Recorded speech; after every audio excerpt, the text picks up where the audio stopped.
புனித சூசையப்பர் கன்னி மரியாதை திருமண ஒப்பந்தம் செய்த பிறகு வானதூதர் கன்னி மரிக்கு தோன்றி மங்கள வார்த்தை கூறி இயேசு கிறிஸ்துவின் பிறப்பை அறிவித்தது. இதோ ஆண்டவருடைய அடிமை, உமது வார்த்தையின்படி எனக்கு ஆகட்டும் என்று ஏற்றுக்கொண்டதன் பெயரில் தூய ஆவியார் கருத்தளித்தாள். மரியா கருவுற்றிருப்பதை அறிந்து புனித சூசையப்பர் மகிழ்ந்தார். இறைவனின் திருச்சித்தத்தை அறியாதவராக இவர் இது எப்படி ஆனதோ என கலங்கி சந்தேகப்பட்டு மிகவும் வேதனை அடைந்தார். தாழ்ச்சியால் மரியன்னை தனக்கு நேர்ந்ததை தன் கணவரிடம் கூறாது விட்டுவிட்டார். புனித சூசையப்பர் நீதிமானாக இருந்தாலும் மரியன்னையை அவமானப்படுத்த விரும்பாததாலும் ரகசியமாக தன் மனைவியை விலக்கி வைக்க இருந்தார். இவ்வாறு அவர் சிந்தித்துக் கொண்டிருந்த வேளையில் வானதூதர் அவரது கனவில் தோன்றி, சூசையப்பரே, தாவீது அரசரின் குலத்தோற்றலை உன் மனைவியை ஏற்றுக்கொள்ள சந்தேகப்பட வேண்டாம் என்றார். அதன்பின் புனித சூசையப்பர் தனது மனைவியை மகிழ்ச்சியோடு ஏற்றுக்கொண்டார். புனித சூசையப்பர் இறை சித்தத்தை அறியாமல் இருந்ததால் மரியன்னை கருவுற்றது எப்படி என சந்தேகத்திற்கு இடமளித்ததாலும் அவருக்கு மன கஷ்டத்தை அளிக்காமலும் விசாரிக்காமலும் இருந்தார். அவர் இவ்வேளையில் மிகவும் மனக்கலக்கம் அடைந்திருந்ததால் யாரிடமும் முறையிடாமல் தான் என்ன செய்ய வேண்டும் என்பதை இறைவன் அறிவிக்க வேண்டும் என்று ஜெபித்தார். தனது மனைவியாகிய மரியன்னையை அவமானப்படுத்தாமல் யாருக்கும் தெரியாமல் விலக்கிவிட வேண்டும் என்று முடிவெடுத்த போது இறைவன் வானதூதரை அனுப்பி மரியன்னையின் வயிற்றில் வளரும் இயேசு கிறிஸ்து பற்றிய பரம ரகசியத்தை வெளியிடச் செய்தார். புனித சூசையப்பர் அடைந்த மகிழ்ச்சிக்கு அளவே இல்லை. தூயவர்களும் தம் வாழ்நாள் முழுவதும் துன்ப துயரங்களை அனுபவித்து வந்துள்ளனர் என்பதனை கிறிஸ்தவர்களாகிய நாம் அறிய வேண்டும். இவ்வுலக வாழ்வு சோதனைகளும் வேதனைகளும் நிறைந்தது என உணர வேண்டும். மகிழ்ச்சியும் துன்பமும் மாறி மாறி வந்து கொண்டிருக்கும். நாம் சில நேரங்களில் வானதூதர்களை போல தூயவர்களாகவும் சில நேரங்களில் இறைவனுக்கு நிந்தை ஏற்படுத்துகிறார்களாகவும் வாழ்கின்றோம். நிலையான இடம் வான் வீடு என்பதனை உணர வேண்டும். மகிழ்ச்சி வரும்போது ஆங்காரப்படாமலும் துன்ப வேலைகளில் சோம்பி போகாமலும் எதற்கும் பயப்படாமல் எல்லாவற்றிலும் உறுதியாக இருந்து இறைவனின் புகழை பாடினார் நமது புனித சூசையப்பர். நாமும் நம்முடைய துன்ப வேலைகளில் இறை சித்தத்தை வேண்டி அதன்படி வாழும் பிள்ளைகளாக வர வேண்டி இத்திருப்பலியில் பங்கேற்போம். அழகான இந்த பரிசுத்த திருப்பலியை நிறைவேற்றி இறை ஆசிரை பெற்றுத்தர வந்திருப்பவர்கள் அருட்பணி ஜெயபாலன், பங்கு தந்தை மேலிருந்து கூட பங்கு தந்தை, நமக்கு அறிமுகமான நம்முடைய பாசமிகு தந்தை. இந்நாளில் நமக்காக ஜெபிக்கவும் அவர்களோடு இணைந்து இத்திருப்பலியிலே கலந்து நமக்காக ஜெபிக்க வந்திருப்பவர்கள் அருட்பணி பிரான்சிஸ் பிரசாத், ஆயரின் செயலர், சிவகங்கை மறைமாவட்ட ஆயரின் செயலர். இரு அருட்தந்தைகளையும் நம்முடைய பங்கு இறை சமூகம் சார்பாக பலத்த கரவோசை எழுப்பி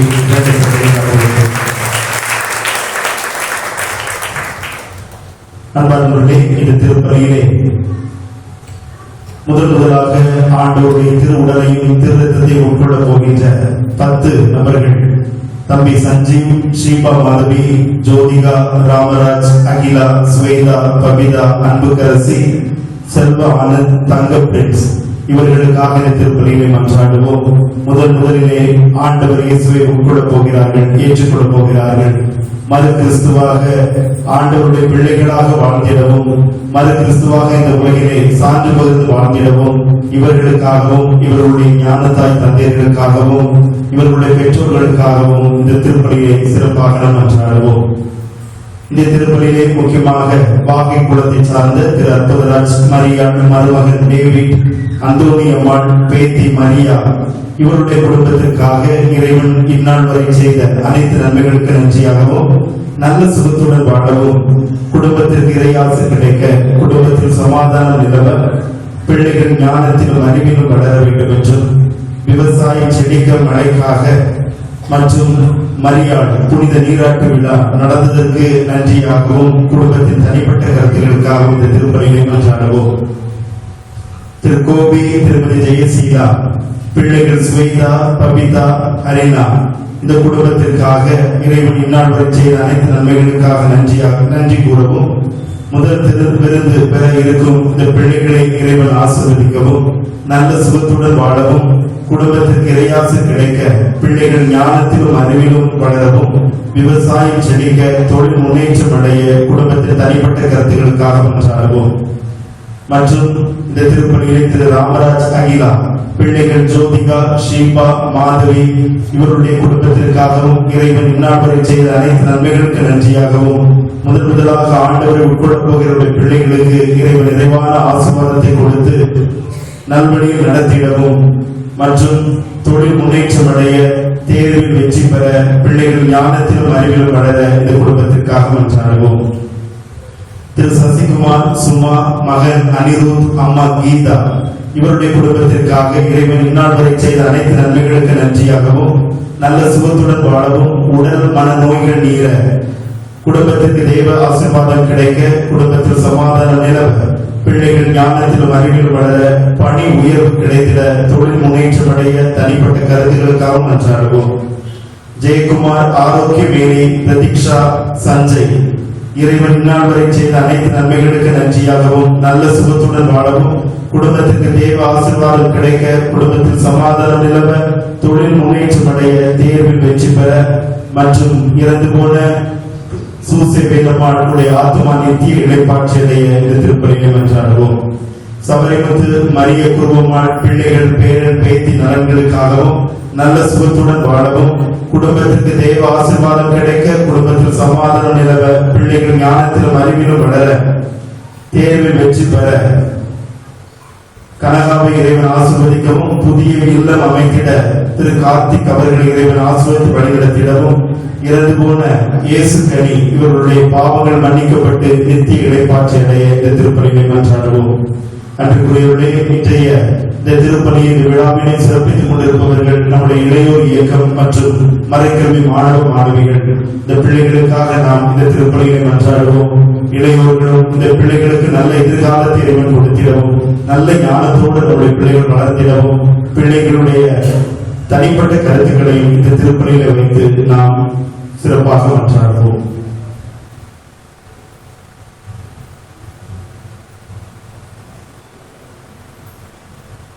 அன்புமிக்க சகோதர சகோதரிகளே, நம் திருமுழுக்கு நினைவாக நம் மீது தெளிக்கப்படும் நமது படைப்பாகி தண்ணீரை புனிதப்படுத்தி அருளுமாறு நம் கடவுளாகிய ஆண்டவரை கெஞ்சி மன்றாடுவோமாக.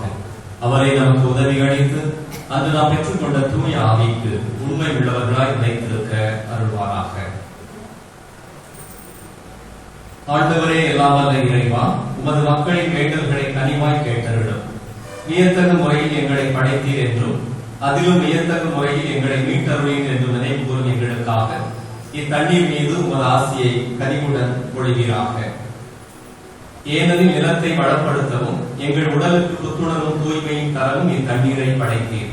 உமது இரக்கத்தின் கருவியாகவும் இத்தண்ணீரை அமைத்தீர். எவ்வாறெனில் தண்ணீரின் வழியாக உமது மக்கள் அடிமை கடலை அகற்றினீர்.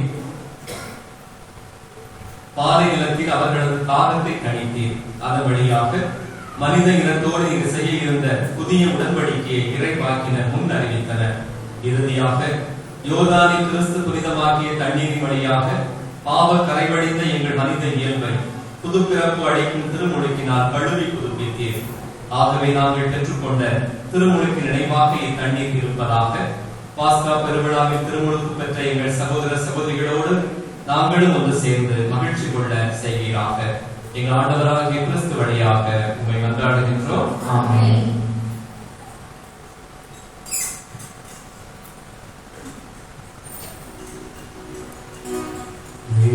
தேவாலய வரப்புறமிருந்து தண்ணீர் புறப்பட கண்டே. அல்லேலூயா.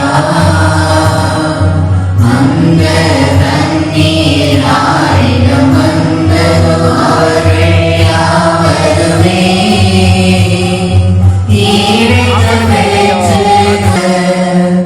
அவரது இரக்கம் என் நெஞ்சம் உள்ளது. பிதாவுக்கும் சுதனுக்கும் தூய ஆவிக்கும் ஸ்துதியும் புகழும் ஒன்றாய் பெருக. ஆதியில் இருந்தது போல இன்றும் என்றும் நித்தியமாகவும்.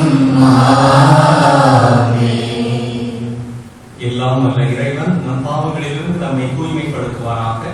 இந்த நற்கருணை கொண்டாட்டத்தின் வழியாக அவர் நம்முடைய ஆட்சியின் விருந்தில் பங்கு கொள்ள நம்மை தகுதி பெற செய்வாராக. ஆமென்.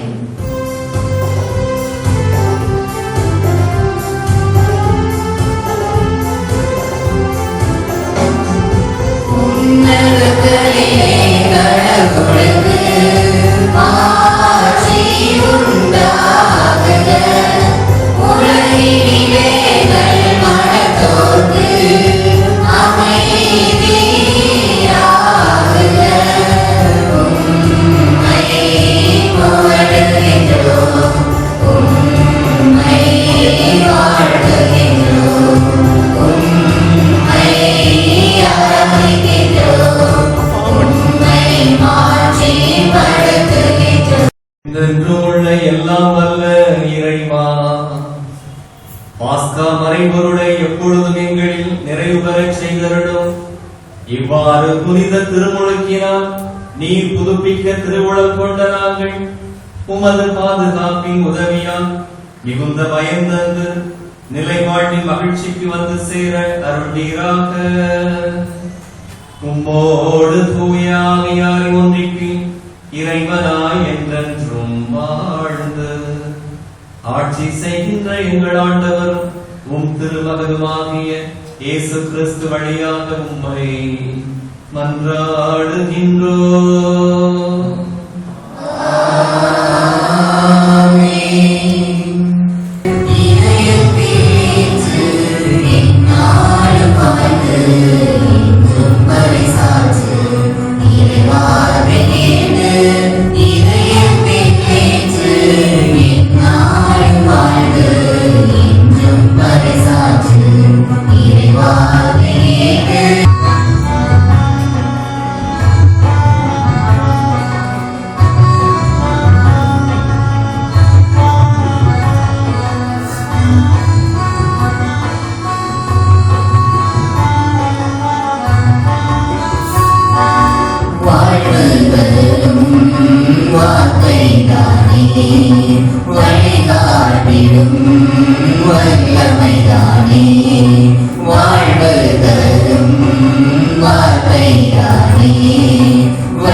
முதல் வாசகம்.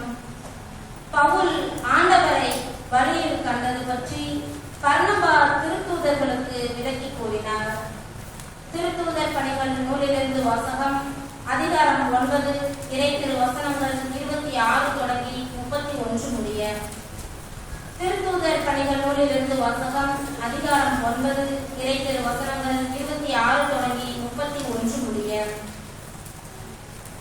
அந்நாட்களில் சவுல் எருசலேம் நகரத்திற்கு வந்தபோது சீடர்களுடன் சேர்ந்து கொள்ள முயன்றார். ஆனால் அவரும் ஒரு சீடர் என்பதை நம்மால் அனைவரும் அவரை கண்டு அஞ்சினர். பர்னபா அவருக்கு துணை நின்று அவரை திருத்தூதர்களிடம் அழைத்துச் சென்றார். பவுல் ஆண்டவரை வழியில் கண்டது பற்றியும் ஆண்டவர் அவரோடு பேசியது பற்றியும் அவர் தமஸ்குவில் இயேசுவின் பெயரால் துணிவுடன் உரையாடியது பற்றியும் பர்னபா அவர்களுக்கு விளக்கி கூறினார். அதன்பின் சவுல் அவர்களோடு சேர்ந்து எருசலேமில் அங்கும் இங்குமாய் சென்று ஆண்டவரின் பெயரால் துணிவுடன் பேசி வந்தார். கிரேக்க மொழி பேசும் யூதரிடம் சென்று அவர்களோடு வாதாடினார். அவர்கள் அவரை கொன்றுவிட முயன்றார்கள். ஆனால் அவரோடு இருந்த சகோதரர்கள் இதை அறிந்து அவரை செக்கரியாவுக்கு கூட்டிச் சென்று அங்கிருந்து தர்சு நகருக்கு அனுப்பி வைத்தார்கள். யூதேயா, கலிலேயா, சமாரியா ஆகிய பகுதிகளிலெல்லாம் திருச்சபை வளர்ச்சியுற்று ஆண்டவருக்கு அஞ்சி நடந்து அமைதியில் திளைத்து தூய ஆவியாரின் துணையால் பெருகி வந்தது. ஆண்டவரின் அருள்வாக்கு.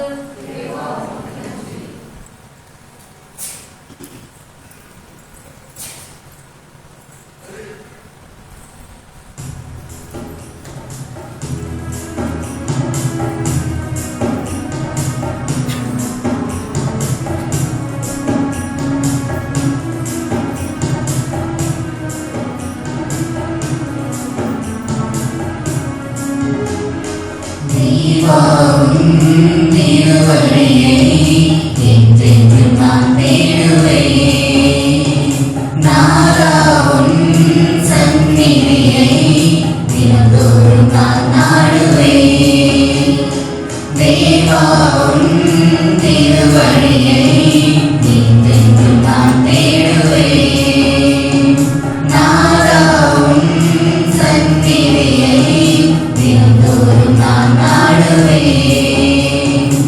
சுகமான நினைவாலே சுரமான சொல்லாலே சுகமான நினைவாலே சுரமான சொல்லாலே தினமுந்தன் பதம் தேடுவே அருளாலே உயிர் வாழுவே தேவா உன் திருவடியை என்றென்றும் நான் தேடுவேன் நாதா உன் சந்நிதியை தினந்தோறும் நான் நாடுவேன்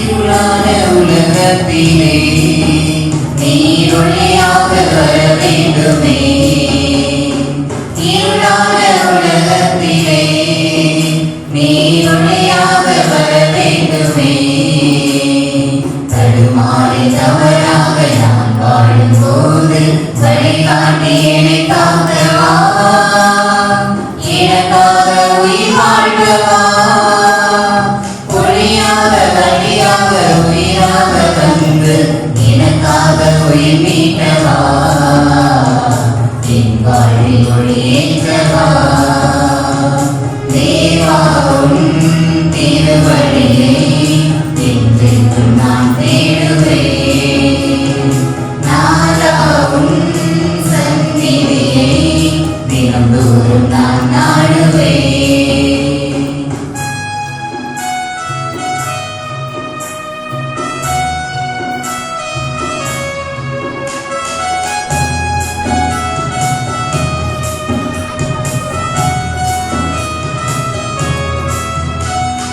நிலையான உலகத்திலே நீர் நிலை வாழ்வு தர வேண்டுமே நிலையில்லா உலகத்திலே நீர் நிலை வாழ்வு தர வேண்டுமே பொய்யான சுகம் தேடி நான் வாழும்போது மெய்ஞான சுடரானவா இருள் நீக்கி அருளானவா உயிரான உறவாக நிலை வாழ்வு தந்து நிறையாக என்னை ஆழ்வவா என் இயேசு மனுவானவா தேவா உன் திருவடியை என்றென்றும் நான் தேடுவேன் நாதா உன் சந்நிதியை தினந்தோறும் நான் நாடுவேன் தேவா உன்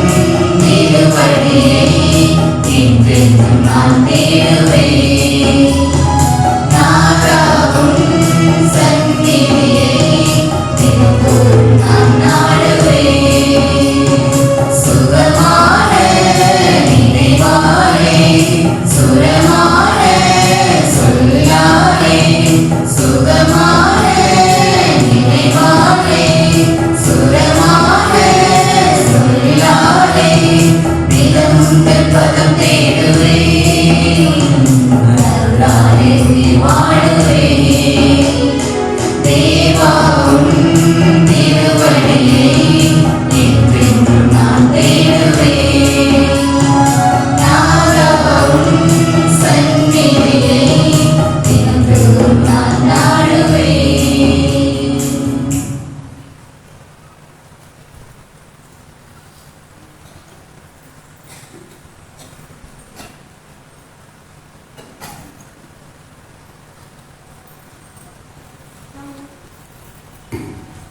நாம் உண்மையான அன்பு செயலை காட்ட வேண்டும் என்றும் இறைவனின் அன்பு கட்டளைகளை கடைபிடிப்பவர் இறைவனோடு இணைந்திருக்கிறார் இறைவனும் அவரோடு இணைந்திருக்கிறார் என்னும் 2ஆம் வாசகத்திற்கு செவிமடுப்போம்.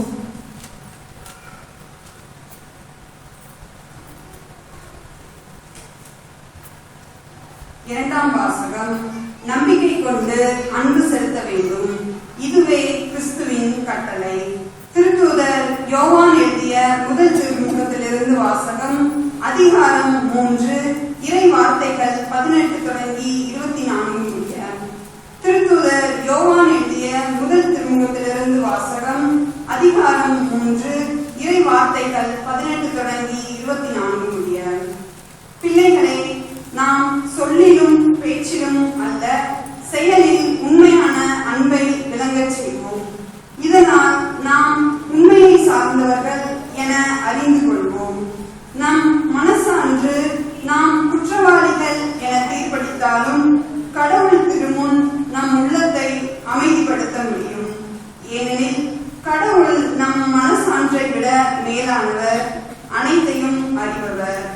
அன்பார்ந்தவர்களே, நம் மனசான்று நாம் குற்றவாளிகள் என தீர்ப்பளிக்காதிருந்தால் நாம் கடவுள் திருமுன் உறுதியான நம்பிக்கை கொண்டிருக்க முடியும்.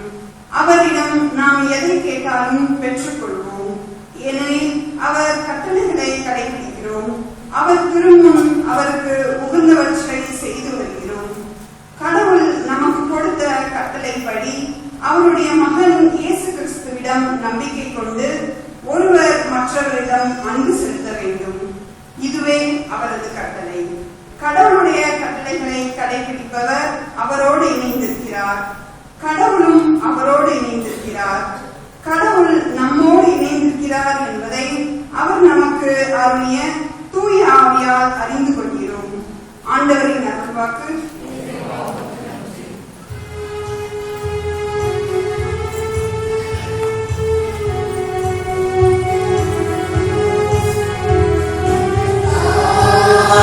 Alleluia, Alleluia, Alleluia, Alleluia, Alleluia, Alleluia. நான் உங்களோடு இணைந்திருப்பது போல நீங்களும் என்னோடு இணைந்திருங்கள். ஒருவர் என்னுடன் இணைந்திருந்தால் அவர் மிகுந்த கனி தருவார் என்கிறார் ஆண்டவர். அல்லேலூயா, அல்லேலூயா.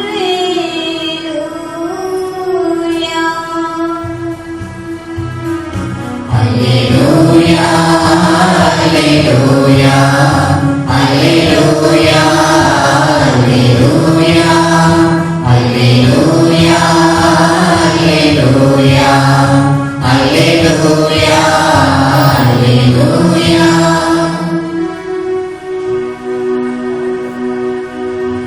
ஆண்டவர் உங்களோடு இருப்பாராக. உம் ஆன்மாவோடும் இருப்பாராக.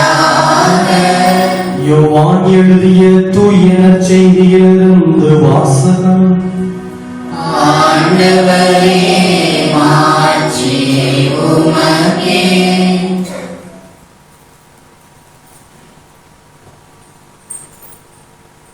அலகு 15 இறை வார்த்தைகள் 1 தொடங்கி 8 முடிய. இயேசு தம் சீடரை நோக்கி கூறியது: உண்மையான திராட்சை கொடி நானே. என் தந்தையே அதை நட்டு வளர்ப்பவர். என்னிடம் உள்ள கனி கொடாத கிளைகள் அனைத்தையும் அவர் தரித்து விடுவார். கனிதரும் அனைத்து கிளைகளையும் மிகுந்த கனிதருமாறு கழித்து விடுவார். நான் சொன்ன வார்த்தைகளால் நீங்கள் ஏற்கனவே தூய்மையாய் இருக்கிறீர்கள். நான் உங்களோடு இணைந்து இருப்பது போல நீங்களும் என்னோடு இணைந்து இருங்கள். கிளைகள் திராட்சை கொடியோடு இணைந்து இருந்தாலன்றி தானாக கனிதர இயலாது. அதுபோல நீங்களும் என்னோடு இணைந்திருந்தாலன்றி கனிதர இயலாது. நானே திராட்சை கொடி, நீங்கள் அதன் கிளைகள். ஒருவர் என்னுடனும் நான் அவருடனும் இணைந்திருந்தால் அவர் மிகுந்த கனி தருவார். என்னை விட்டு பிரிந்து உங்களால் எதுவும் செய்ய இயலாது.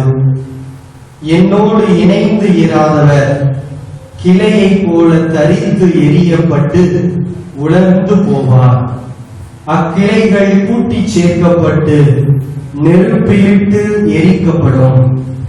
நீங்கள் என்னுள்ளும் என் வார்த்தைகள் உங்களுள்ளும் நிலைத்திருந்தால் நீங்கள் விரும்பி கேட்பதெல்லாம் நடக்கும். நீங்கள் மிகுந்த கனி தந்து என் சீடராய் இருப்பதே என் தந்தைக்கு மாட்சி அளிக்கின்றது. ஆண்டவரின் அருள்வாக்கு. கிறிஸ்துவே, உமக்கு புகழ்.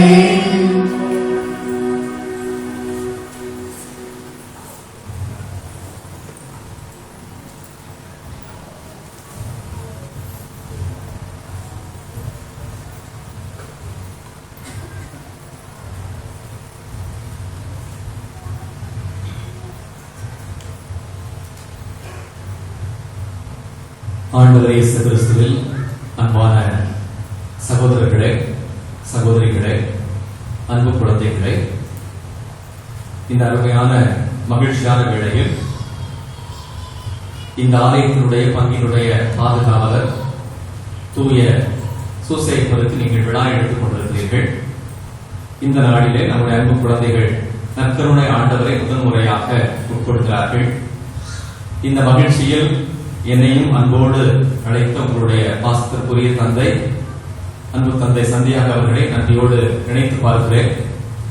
சிறப்பாக இந்த ஆலயத்தில் முதன்முறையாக இன்று புதிய ஆலயத்தில் திருப்பலி நிறைவேற்றுவதில் மிகுந்த மகிழ்ச்சி அடைகின்றேன். ஏனென்று சொன்னால், இந்த ஆலயம் அடிக்கல் நாட்டுகிற பொழுது நான் உடனிருந்தேன். ஆனால் புதிய ஆலயத்தை அர்ச்சிக்கிற பொழுது உடனிருப்பதற்கான வாய்ப்பு இல்லை. அதன் பிறகு ஒரு திருப்பலி கலந்து கொண்டேன், இணைந்து கலந்து கொண்டோம்.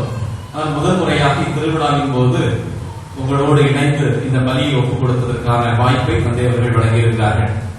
இந்த வேளையில் நிச்சயமாக தந்தையையும் உங்களையும் அன்போடு பாராட்ட வேண்டும். ஏனென்று சொன்னால், மிக குறுகிய காலத்தில் இப்படி ஒரு அழகான ஆலயத்தை கலை நுணுக்கத்தோடு மிக சிறப்பாக தந்தை சந்தியாக அவர்கள் உருவாக்கி இருக்கிறார்கள் என்று பார்க்கிற பொழுது உண்மையிலேயே மகிழ்ச்சி அடைகின்றேன். ஏனென்று சொன்னால், தந்தை அவர்கள் எப்பொழுதுமே அன்போடு உறவோடு பழகுவர்கள் மட்டுமல்ல, ஆர்வத்தோடு மக்களை ஒருங்கிணைத்து பணியாற்றக்கூடியவர்கள். அதனுடைய வெளிப்பாடுதான் இந்த ஆலயமும் நீங்களும் தந்தையோடு இணைந்து ஒத்துழைத்திருக்கிறீர்கள், ஜெபித்திருக்கிறீர்கள், இந்த ஆலயத்தை அழகுற உருவாக்கி இருக்கிறீர்கள். எனவே இந்த மகிழ்ச்சியான வேளையில் அன்பு தந்தை சந்தியாக அவர்களுக்கும் இறைமக்களாக ஒவ்வொருவருக்கும் என்னுடைய உள்ளத்தின் ஆழத்திலிருந்து ஜெபங்களையும் பாராட்டுகளையும் அன்போடு தெரிவித்துக் கொள்கிறேன். அன்புக்குரியவர்களே, இந்த நாளிலே சிறப்பாக நற்கருணை ஆண்டவரை முதன்முறையாக நம்முடைய 10 குழந்தைகள் பெறுகிறார்கள். அது சிறப்பு வாய்ந்ததாக திருவிழா நாளில் அமைந்திருக்கிறது. 10 பேருக்கு கொஞ்சம் கேள்வி கேட்டு ஆரம்பமா எல்லாம் படிச்சிருப்பாங்க அப்படின்னு நினைக்கிறேன். அப்படிதானா? எப்பொழுதுமே புதுநன்மை பெறுகிறவர்களுக்கு மாவசிங்கம் வருகிற பொழுது நான் 3 கேள்வி கேட்பது உண்டு. அந்த 3 கேள்வி சரியா சொல்லிட்டு அவன் பிரச்சனை இல்லை அப்படின்னு நினைக்கிறது. முதல் கேள்வி கேட்பா அப்படியே தெரியும். கடவுள் எத்தனை கடவுள் இருக்கிறார் நம்ம நம்புறோம் கத்தோலிக்க திருச்சபையில? எத்தனை பேர் மொத்தம்? 3 பண்ணா 1 தான். இருந்தாலும் தம்பிக்கு சந்தேகம் இருக்குது. 1 3 ஒரே கடவுள் 3 ஆட்களாக இருக்கிறார்கள். அதுதான் நம்முடைய அடிப்படை நம்பிக்கை. அதனால ஒவ்வொரு கடவுள் அப்படின்னு சொல்றோம். சரியா? இரண்டாவது கேள்வி பின்னாடி, இரண்டாவது இல்லை நடுவருக்கு தெரியுமா? பல முறை பெறக்கூடிய அருள் அடையாளங்கள் எதெல்லாம்? 7 அருள் அடையாளங்கள் இருக்குது இல்லையா? 7 இருக்குது. அதுல பலதான் வாங்கக்கூடிய அருள் அடையாளங்கள் எதெல்லாம்? நற்கருணை, ஒப்புரவு,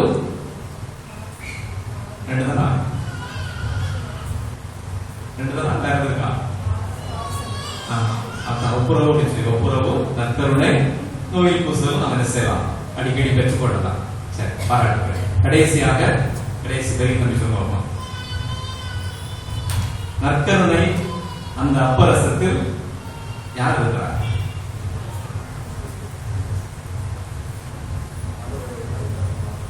ஆண்டவருடைய எந்த ஆண்டவர் இருக்கிறார்?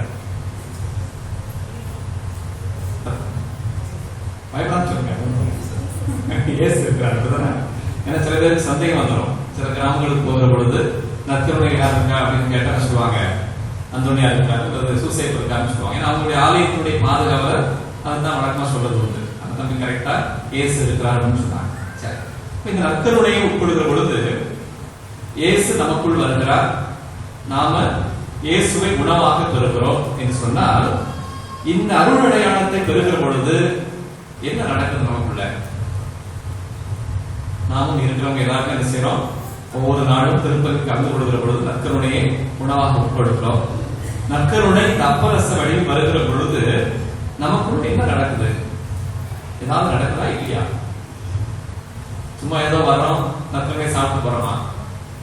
ஏதாவது மாற்றம் இருக்குதா? விடுப்புல இருக்குதா இல்லையான்னு விடுவோம். மாற்றம் இருக்கணுமா வேண்டாமா? இருக்கணும். எப்படி மற்ற மாற்றம் இருக்கணும்?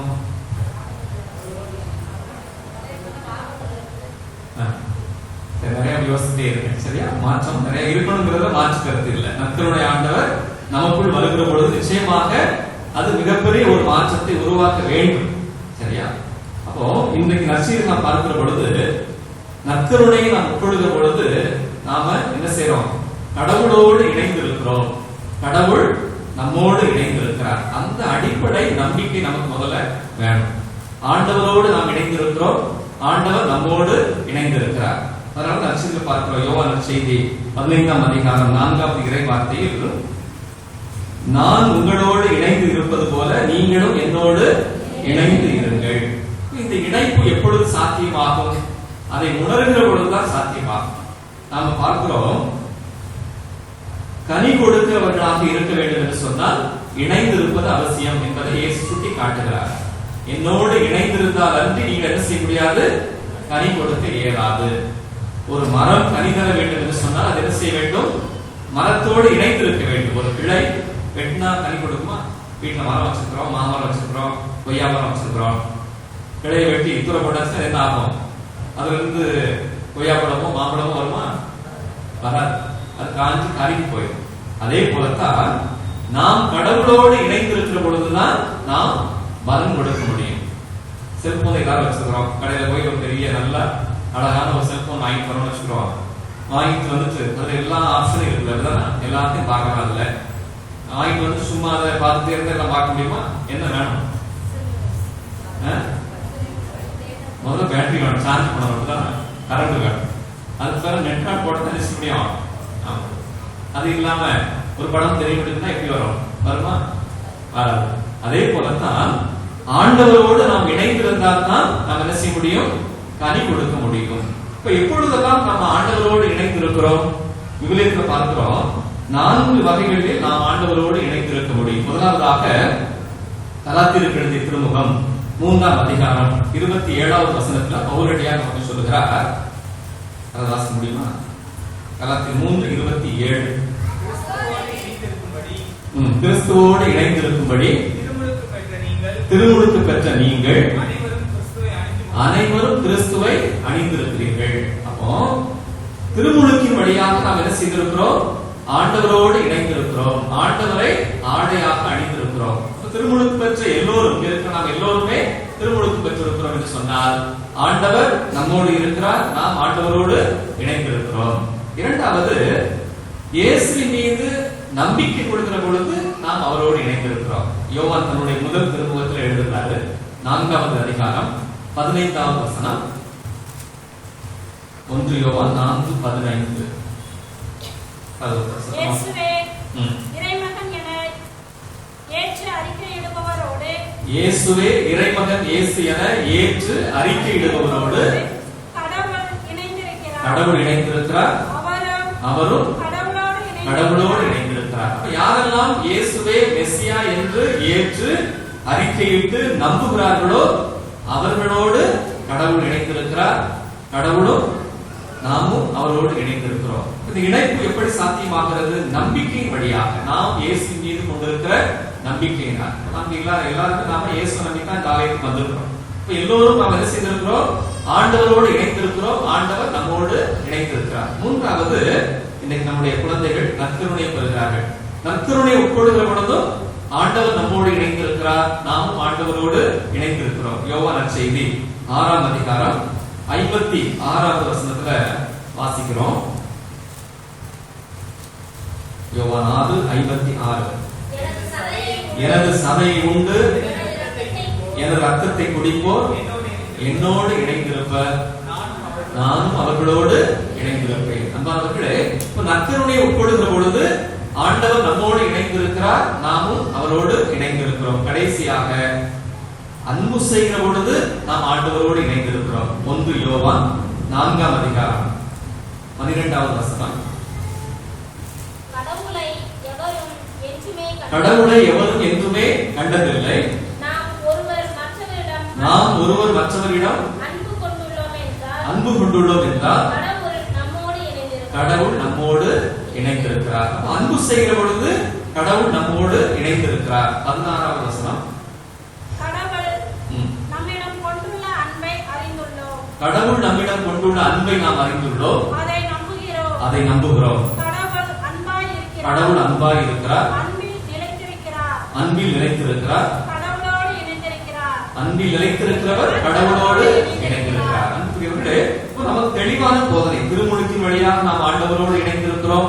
நாம் இயேசுவை மெசியா என்று நம்புகிற பொழுது கடவுளோடு இணைந்திருக்கிறோம். நற்கருணை உட்கொள்கிற பொழுது நாம் ஆண்டவரோடு இணைந்திருக்கிறோம். அன்பு செய்கிற பொழுது நாம் ஆண்டவரோடு இணைந்திருக்கிறோம். அந்த இணைப்பு என்பது இது பலன் தருவதற்கான ஒரு அடையாளம். இவ்வளவு இருந்தும் நாம் பலன் கொடுக்கிறவர்களாக இருக்கிறோமா அப்படிங்கிறது நம்முடைய வாழ்க்கையில நாம சிந்தித்து பார்க்க வேண்டும். ஏனென்றால் பலன் கொடுக்கிற மனிதராக வாழ்ந்தவர் தான் நம்முடைய பாதுகாவலர் தூய சூசேப்பர் தன்னுடைய வாழ்க்கையில் கனி கொடுக்கிற மனிதராக இருந்தார், பலன் கொடுக்கிற மனிதராக இருந்தார். நற்செய்தியில் நம்ம பார்க்கிற பொழுது இயேசு தெளிவாக சொல்கிறார், நானே உண்மையான திராட்சை கொடி, என் தந்தையே அதை நட்டு வளர்க்கிறார். என்னிடம் உள்ள கனி கூடாத கொடிகள் அனைத்தையும் அவர் தரித்து விடுவார். கனிதரும் அனைத்து கிளைகளையும் மிகுந்த கனி தருமாறு கழித்து விடுவார். அப்போ இந்த கனி கொடுப்பது என்பது ஆண்டவர் விரும்புகிற ஒன்று. எல்லோரும் கனி கொடுக்க வேண்டும் என்று கடவுள் எதிர்பார்க்கிறார், கடவுள் அதை விரும்புகிறார். ஆனால் எல்லோரும் கனி கொடுக்கிறோமா என்று சொன்னால் அது இல்லை. ஆனால் நம்முடைய பாதுகாவலர் தூய யோசேப்பு கனி கொடுக்கிறவராக, பலன் கொடுக்கிறவராக வாழ்ந்தார். எப்படி வாழ்ந்தாரு? நீங்க தலைப்பு என்ன? யோசேப்பு துன்பப்படுபவர்களின் தேற்றவர். எல்லாம் நேரம் வாசிச்சிருக்கீங்க. யோசேப்பு துன்பப்படுபவர்களின் தேற்றவர்.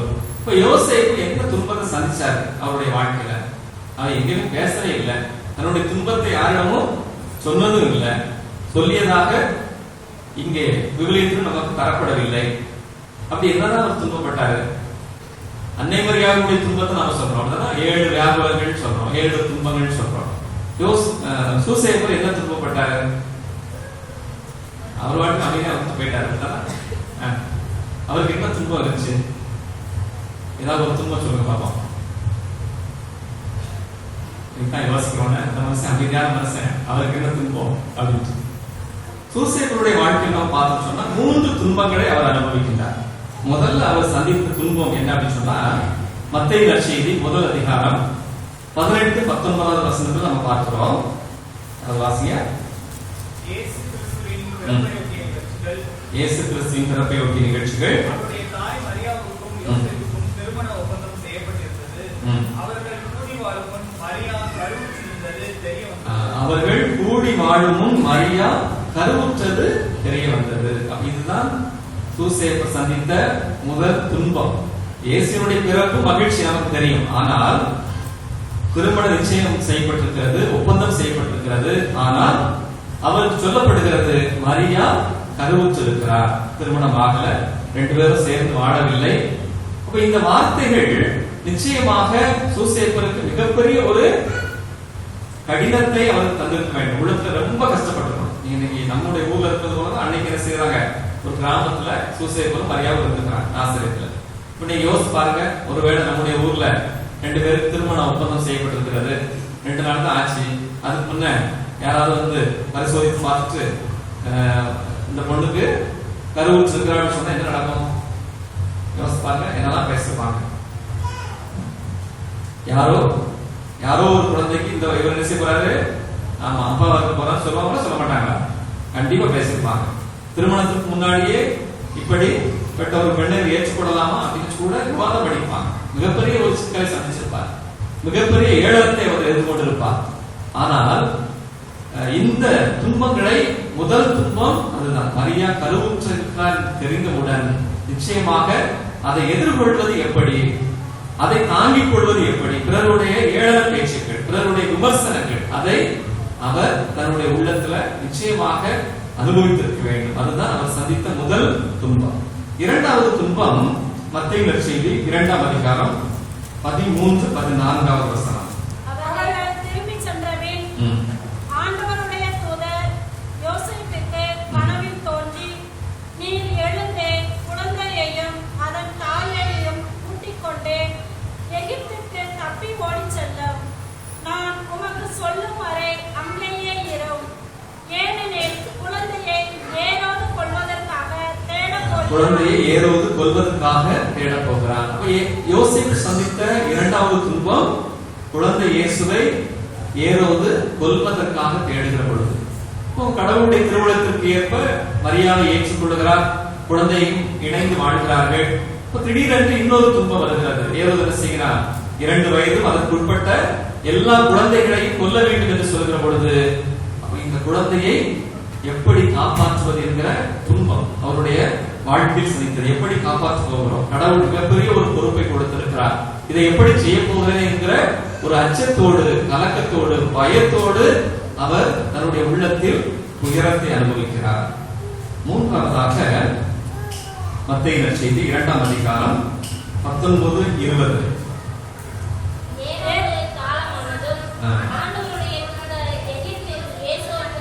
எகிப்தில் யோசேப்புக்கு கனவில் தோன்றி, நீர் எழுந்து குழந்தையும் அதன் தாயையும் கூட்டிக் கொண்டு இஸ்ரேல் நாட்டுக்கு செல்லும், ஏனெனில் குழந்தையின் உயிரை பறிக்க தேடியவர்கள் இறந்து போனார்கள். அன்புக்குரியவர்களே, யோசேப்பு சந்தித்த மூன்றாவது துன்பம் இந்த ஒரு நாட்டுக்கு செல்வது.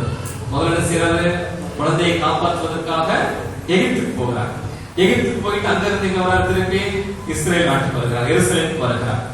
ஒரு சாதாரண ஒரு குடும்பத்தை சார்ந்தவர், எளிமையான ஒரு குடும்பம். என்ன வேலை செய்தாரு? தச்சு தொழில் செய்தால் நமக்கு தெரியும். அப்போ ஒரு போகிற இடத்தில், ஒரு புதிய இடத்துக்கு போகிறார், புதிய நாட்டுக்கு போகிறார். அந்த அம்மாவை காப்பாற்றணும், குழந்தையும் காப்பாற்றணும், வேலையும் செய்யணும். சும்மா யாராவது சாப்பாடு கொடுப்பாங்களா? கொடுக்க மாட்டாங்க கண்டிப்பா. இப்போ அந்த காலத்தில் நடந்தே அவர் செல்ல வேண்டிய ஒரு சூழல். அவர் என்ன செய்கின்றார்? தாயையும் குழந்தையும் கூட்டிக் கொண்டு போகிறார். போகிற பொழுது மீண்டும் அங்கிருந்து சொந்த நாட்டுக்கு வர வேண்டி இருக்கிறது. தொழில் செய்வதற்கு யோசிச்சு பாருங்க. தச்சு தொழில் செய்யணும்னா என்ன கொடுக்கணும்? வேலைக்கு என்ன வேணும்? அதற்குரிய கருவிகள் வேணும். அப்படிதானே? சுத்தியல், அப்புறம் வேற என்ன தேவையோ ஆசாரிகளை பார்க்கணும்னு தெரியும். அப்ப இந்த பொருட்களை அவர் என்ன செய்ய வேண்டும்? கண்டிப்பா ஒரு தொழில் போற இடத்துல புதிய ஆளுங்க என்ன செய்ய மாட்டாங்க? வேலை கொடுக்க மாட்டாங்க. இப்ப எவ்வளவு பெரிய ஒரு துன்பம், அந்த வேலை சார்ந்த ஒரு துன்பம், புதிய இடத்துக்கு செல்கிற ஒரு துன்பம், தொழிலை அங்கு சென்று தொடங்கி திரும்பி மீண்டும் சொந்த இடத்திற்கு வந்து செய்வது, இது அவருடைய வாழ்க்கையில் சந்தித்த ஒரு துன்பம். இந்த 3 துன்பங்களுக்கு மத்தியில் அந்த கஷ்டம் ஏற்பட்ட பொழுது அவர் எப்படி எதிர்வினை ஆற்றுகிறார்? என்ன செய்தார்? 3 விஷயங்கள் அவர் செய்கிறார். ஒன்று, அமைதியாக இருக்கிறார். பிரச்சனை வரும்பொழுது அவர் என்ன செய்யறாரு? அவர் எங்கேயுமே பேசல, விவரியத்தில் நமக்கு சொல்லப்படவில்லை. அமைதியாக அவர் அமர்ந்து கொடுக்கிறார். இரண்டாவது, கடவுளுடைய குரலுக்கு அவர் செவி கொடுக்கிறார். கடவுள் தூதர் வழியாக என்ன சொல்கிறார்? இது குழந்தை, கடவுளுடைய குழந்தை, எனவே மரியாதை உன்னுடைய மனைவியாக ஏற்றுக்கொள்ள என்ன செய்ய வேண்டாம்? அஞ்ச வேண்டாம். எனவே யோசேப்பு என்ன செய்கிறார்? தூக்கத்திலிருந்து எழுந்து மரியாதை மனைவியாக ஏற்றுக்கொள்கிறார். வசனம் தெளிவாக சொல்கிறது. அதே போல குழந்தையை எகிப்துக்கு கூட்டிச் செல்ல வேண்டும் என்று கனவில் சொல்லப்பட்ட பொழுது அந்த வார்த்தையை நம்பி அவர் என்ன செய்கிறார்? எகிப்துக்கு கூட்டிக் கொண்டு போகிறார். அதே போல எகிப்திலிருந்து மீண்டும் இஸ்ராயல் நாட்டுக்கு நீ குழந்தையை கூட்டிக் கொண்டு போய் என்று சொல்லி கனவில் சொல்லப்படுகிறது. தூதர் சொல்லுகிறார். அந்த குரலை கேட்டு அவர் என்ன செய்கிறார்? மீண்டும் சொந்த நாட்டுக்கு திரும்பி வருகிறார். அப்ப 3 இடங்களிலுமே நாம் பார்க்கிற பொழுது கடவுளுடைய குரலை அவர் கேட்கிறார். மூன்றாவது, தொடர்ந்து தன்னுடைய கடமையை துணிந்து செய்வதை பார்க்கிறார். அன்னை மரியாதை ஏற்றுக்கொள்வது நிச்சயமாக ஒரு மிகப்பெரிய ஒரு சவால். ஆனால் யாரை பற்றியும் கவலைப்படாமல், இந்த சமூகத்தை பற்றி கவலைப்படாமல், கடவுள் தனக்கு கொடுத்திருக்கிற இந்த பணியை நான் ஏற்றுக்கொள்கிறேன் என்று துணிவோடு அவர் முன்னெடுத்து செல்கிறார். தேங்கி விடவில்லை, பயந்து ஒழித்து விடவில்லை. முதலில் என்ன செய்கிறார்? மறைமுகமாக மரியாதை விலக்கிவிட திட்டமிடுகிறார். ஆனால் கடவுள் வெளிப்படுத்திய பிறகு முழுவதுமாக அந்த பணியை செய்வதற்கு துணிந்து செல்கிறார். எகிப்திற்கு துணிவோடு செல்கிறார். மீண்டும் சொந்த நாட்டிற்கும் அவர் துணிவோடு வந்து சேர்வதை நாம் பார்க்கிறோம். அன்புக்குரியவர்களே, யோசேப்பு துன்பப்படுகிற பொழுது அவர் அமைதியாக இருந்தார், ஆண்டவருடைய குரலுக்கு செவி கொடுத்தார். மீண்டும் துணிவோடு தன்னுடைய கடமைகளை பணியை தொடர்ந்தார். இப்போ இன்றைக்கு நம்முடைய வாழ்க்கையில நாம் சிந்திச்சு பார்ப்போம். நம்முடைய வாழ்க்கையிலும் துன்பங்கள் இல்லாமல் இல்லை. யாருக்கையாவது துன்பம் இல்லாமல் இருக்கணும்னு சொல்ல முடியுமா? எல்லாரும் சந்தோஷமா இருக்கிறோம், எந்த கஷ்டம் இல்லைன்னு சொல்ல முடியுமா? யாரும் சொல்ல மாட்டாங்க. நீங்களும் சொல்ல மாட்டீங்க, நாங்களும் சொல்ல மாட்டோம். ஏன்னா எல்லாருக்குமே துன்பங்கள் உண்டு, கஷ்டங்கள் உண்டு, வலிகள் உண்டு, வேதனைகள் உண்டு. ஆனா இந்த துன்பங்கள் வருகிற பொழுது நாம எப்படி செய்யறோம்? யோசேப்புவை பின்பற்றுகிறோமா, அல்லது நாம் நம்முடைய வாழ்க்கையில் நம்முடைய இந்த உலகம் காட்டுகிற மாதிரி போகிறோமா? நீ குடும்பத்துல பிரச்சனை இருக்கிறது, எல்லா வீட்லயும் இருக்கிறது தானே. நோய்கள் இருக்குது, தீமைகள் இருக்கிறது, இன்னும் இறப்பு வருகிறது, பொருளாதார சிக்கல்கள் இருக்கிறது, உறவு சிக்கல்கள் இருக்குது, ஏகப்பட்ட கஷ்டங்கள் குடும்பத்துல இருக்குது. இப்போ ஒரு பிரச்சனைகள் வருகிற பொழுது, துன்பம் வருகிற பொழுது நாம எப்படி எதிர்வினை ஆற்றுகிறோம்? முதல்ல யோசேப்பு அமைதியாக இருந்தார். நாம என்ன செய்யறோம்? கண்ணீர் வடிக்கிறோம், பேசிக்கிட்டே. இன்னைக்கு மிகப்பெரிய பிரச்சனை என்ன தெரியுமா? வீட்டுல, குடும்பத்துல திறந்த வாய நிப்பாட்டாம இருக்கிறது தான் பல பிரச்சனைக்கு காரணம். சில குடும்பத்துல பாருங்களேன், கணவன் மனைவி அல்லது மாமியார் மருமகள் பிரச்சனை எடுத்துப்பாங்க, ஒண்ணும் இருக்காது, சின்ன ஒரு பிரச்சனையா தான் இருக்கும். அதை பேசி பேசி என்ன செய்ய வேண்டியது? இன்னைக்கு பெருசாக்கி விடிய விடிய பேசுவாங்க. உண்மையில அது கூட ஒரு நாள் ஃபுல்லா உட்கார்ந்து என்ன செய்வாங்க? சண்டை போடுவாங்க. என்ன காரணம்னு தெரியாமலேயே சண்டை போடுற பல பிரச்சனைகள் உண்டு. இன்னைக்கு புதுசா திருமணமான பாருங்க, நிறைய விரைவாக விவாகரத்து வந்ததுன்னு சொல்றாங்க. நிறைய அப்படிதானே, உடனே நீதிமன்றங்களுக்கு போயிடறாங்க, அது கேச போட்டு சீக்கிரம் டைவர்ஸ்க்கு அப்ளை பண்றவங்களுடைய எண்ணிக்கை இன்னைக்கு அதிகமாகிட்டே இருக்கு. அதுக்கு என்ன காரணம்? நிறைய காரணங்கள் இருக்கு. அதுல ஒரு காரணம் என்னன்னா, என்ன சொல்றாங்க, இந்த செல்போன் 2 பேர்த்தையும் குடிங்க வச்சதுனாலே பாதி பிரச்சனை சரியாயிடும் அப்படின்னு சொல்றாங்க. ஏன்னா இன்னும் நடக்குது, திருமணமாகி ஒரு பொண்ணு என்ன செய்யறோம்?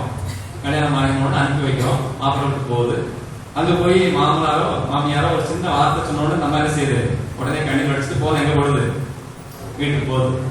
வீட்டுக்கு மட்டும் இல்லை, பக்கத்து வீட்டுல போகுது. எல்லாம் பேசி பேசி ஒரு உப்பு இல்லைன்னா சொல்லியிருப்பாங்க, அல்லது சீக்கிரம் எந்திரிச்சா தானே சொல்லி கேட்டிருப்பாங்க. சின்ன விஷயத்துக்காக பேசி பேசி அதை பெரிதுபடுத்தி கடைசியில அது பெரிய சண்டையில கூடியதை பார்க்கணும். துன்பங்கள் வருகிற பொழுது, கஷ்டங்கள் வருகிற பொழுது முதல்ல நாம என்ன செய்யணும்? யோசேப்புவை போல அமைதியாக இருக்க வேண்டும். வாய் மூடிட்டு அமைதியா இருந்தாலே பாதி பிரச்சனை குறைஞ்சிட்டு. அமைதியை நாம் யோசேப்பிடமிருந்து கற்றுக் கொடுக்கிறோம். இரண்டாவது, கடவுளுடைய குரலுக்கு செவி சாய்க்க வேண்டும். கஷ்டம் வருகிற பொழுது, துன்பப்படுகிற பொழுது யாருடைய குரலுக்கு செவி சாய்க்க வேண்டும்? கடவுளுடைய குரலுக்கு செவி சாய்க்க வேண்டும். ஆனா இன்னைக்கு நம்ம யாருடைய குரலுக்கு செவி சாய்க்கிறோம்? கஷ்டம் வருகிற பொழுது நல்லா யோசிச்சு பாருங்க. வீட்டுல ஒரே பிரச்சனையா வச்சுக்கோங்க, நிறைய நோய்கள் வந்துட்டே இருக்குது, பண கஷ்டம் நிறைய வருது, ஓயாம ஒரே குழப்படியா வச்சுக்கோங்க. சில பேர் எங்க போறாங்க? இன்னைக்கு சுவாசிக்காரன் போவாங்க, குறிக்கிறவன் போவாங்க. என் வீட்டுல தொடர்ந்து இதே மாதிரி வந்துட்டு இருக்குது. ஒருவேளை அந்த பக்கத்து வீட்டுக்கார எதுவும் செய்கிறது வச்சிருப்பான்னு தெரியல, அல்லது ஏவல் ஏதாவது பண்ணிருப்பாங்க போல தெரியுது. அப்படின்னு எங்க போய் கேட்கிறோம்? மனிதர்களை தேடி செல்கிறோம், குறி சொல்பவர்களை தேடி செல்கிறோம், ஜாதகம் பார்ப்பவர்களை தேடி போறோம். அப்போ இன்னும் பல இடங்களுக்கு போறோம். அப்படித்தானே? துன்பம் வருகிற பொழுது, கஷ்டம் வருகிற பொழுது யாரையாரமோ தேடி செல்கிறோம், எவ்வளவான செலவு பண்ணுவதற்கு தயாராக இருக்கிறோம். ஆனா யோசேப்பு ஆண்டவருடைய குரலை கேட்டார். நம்ம இன்னைக்கு அதை தான் செஞ்சு பார்க்கணும். நம்முடைய வீட்டுல கஷ்டம் இருக்குதா?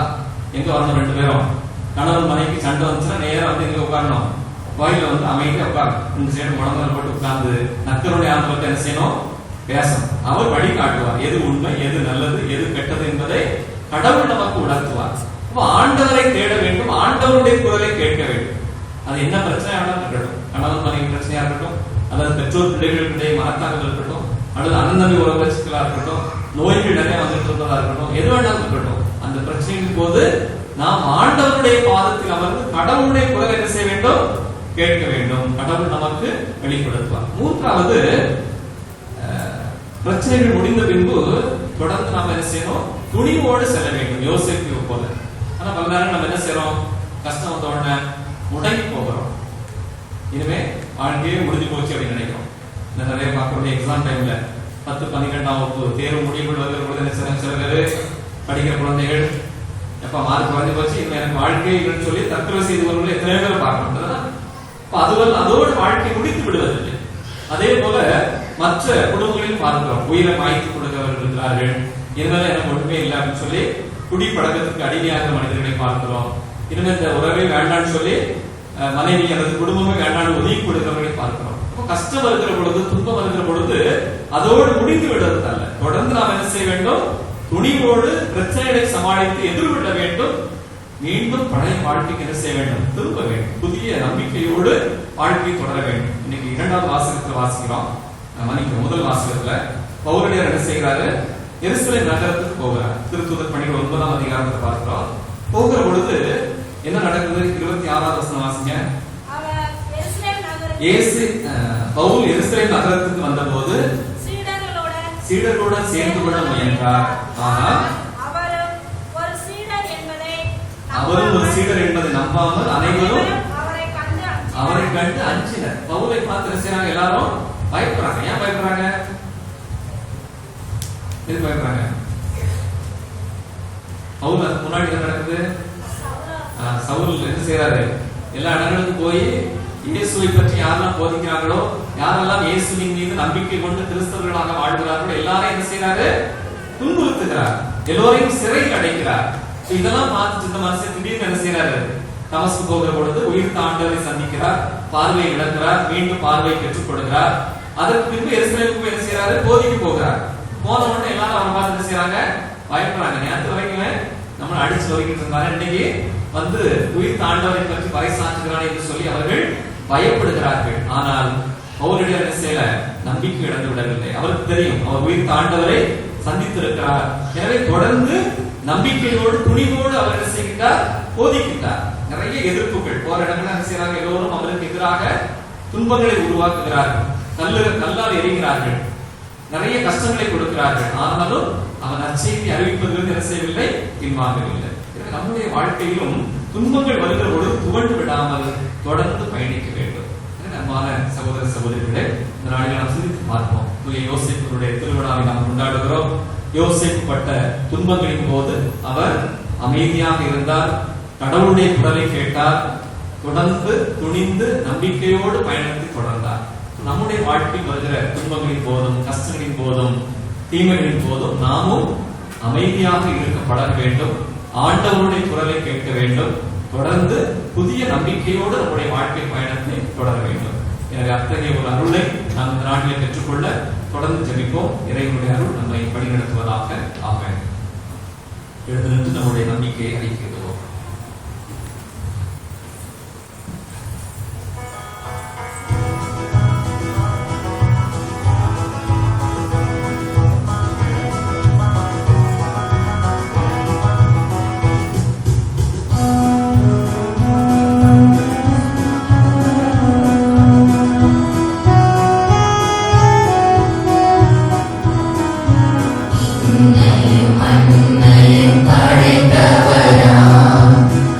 நம்புகிறேன்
யோசேப்பு துன்பப்படுவோரின் தேற்றரமாக வாழ்ந்திருக்கிறார்.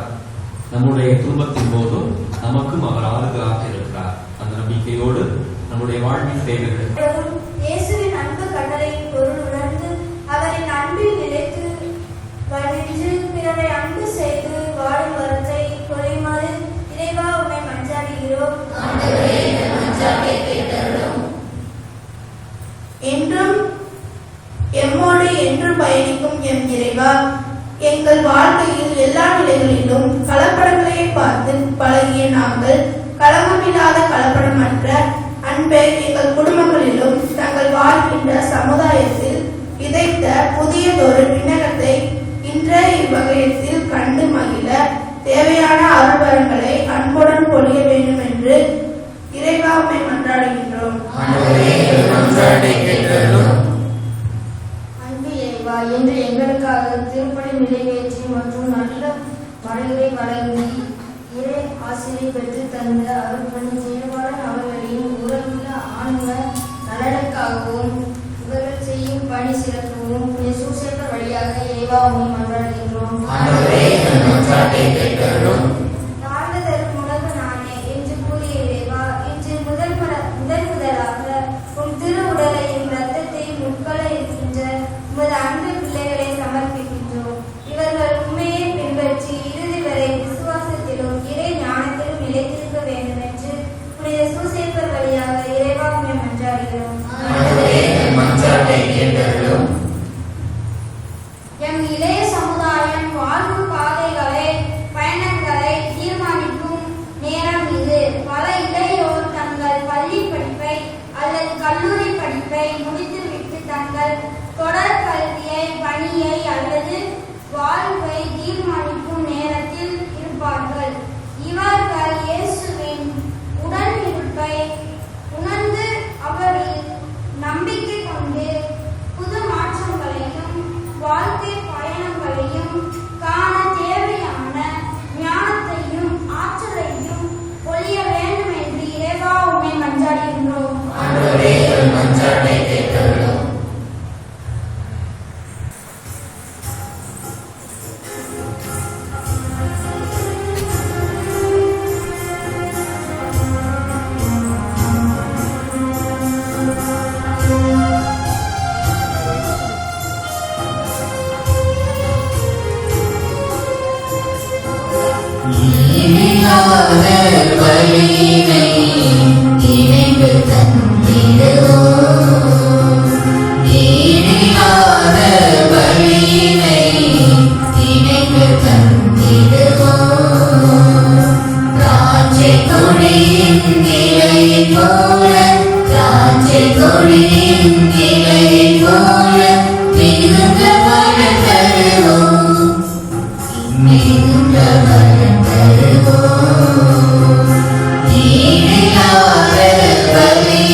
குலத்திலும் திராட்சை கனிகளும்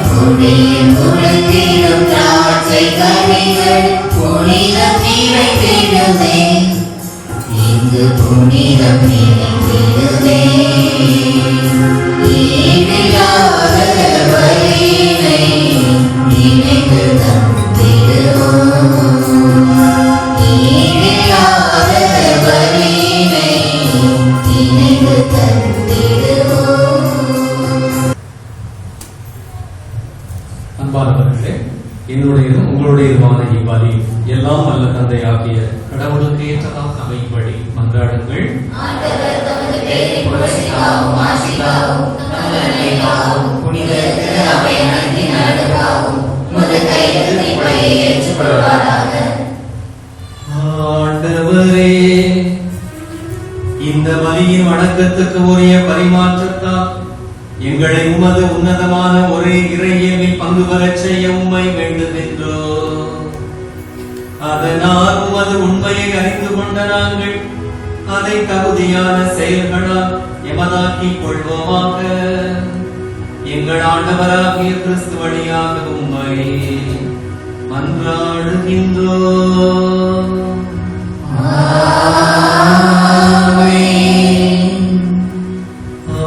ஆண்டவர் உங்களோடு இருப்பாராக.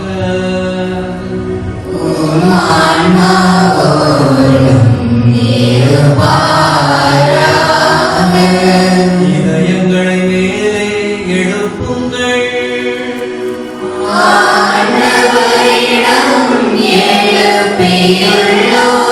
நம் இறைவனாகிய ஆண்டவருக்கு நன்றி கூறுவோம்.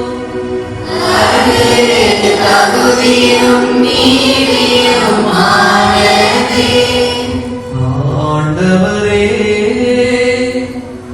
தூயவரான தந்தையே, என்றும் உள்ள எல்லாம் வல்ல இறைவா, எங்கள் ஆண்டவராகிய கிறிஸ்து வழியாக எந்நாளும் இவ்விடத்திலும் நாங்கள் உமக்கு நன்றி செலுத்துவது மெய்யாகவே தகுதியும் நீதியுமாகும். எங்கள் கடமையும் மீட்புக்கு உரிய செயலுமாகும். இன்றும் உள்ள மெய்யான குருவாகிய அவர் நிலையான வழிமுறையை ஏற்படுத்தினார். மீட்புகளிக்கும் அறிவுருளாக முதல் தம்மையே உமக்கு ஒப்புக் கொடுத்து தம் நிறைவாக நாங்களும் பலி செலுத்த வேண்டும் என்று கற்பித்தார். எங்களுக்காக பலியான அவருடைய திரு உடலை உண்ணும் போதெல்லாம் நாங்கள் வலிமை பெறுகின்றோம். அவர் எங்களுக்காக சிந்திய திரு ரத்தத்தை பருகும் போதெல்லாம் நாங்கள் கழுவப்பட்டு தூய்மை அடைகின்றோம். ஆகவே வானக தூதரடிகளோடு நாங்களும் இணைந்து உமது மாட்சிமையை புகழ்ந்து முடிவின்றி பாடுவதாவது.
ஆண்டவரே, மெய்யாகவே தூயவர், தூய்மை அனைத்துக்கும் ஊற்று. ஆகவே உம்முடைய ஆவியை பொழிந்து எக்காணிக்கைகளை தூய்மைப்படுத்த உண்மை வேண்டுகிறோம். இவ்வாறு ஆண்டவர் இயேசு கிறிஸ்துவின் உடலும் ரத்தமுமாக எங்களுக்கு இவரை மாறுவனமாக. அவர் பாடுபட உலகணிந்து தம்மை கையளித்த போது அப்பத்தை எடுத்து நன்றி செலுத்தி அதை பிட்டு நம் சீடர்களுக்கு அளித்து அவர் கூறியதாவது: அனைவரும் இதிலிருந்து பெற்று உண்ணுங்கள், ஏனெனில் இது உங்களுக்காக கையளிக்கப்படும் என் உடல்.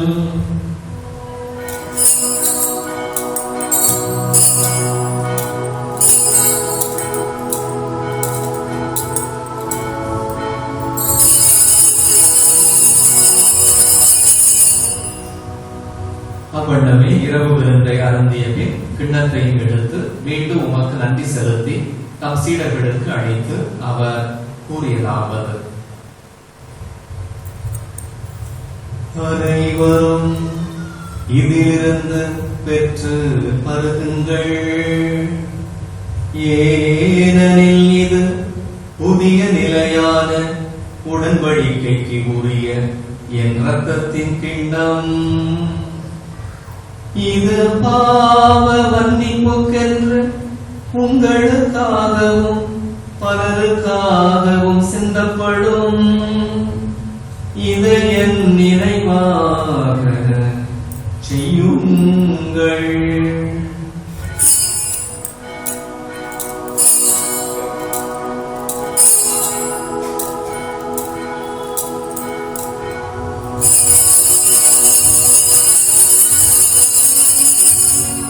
நம்பிக்கையின் மறைபொருள்.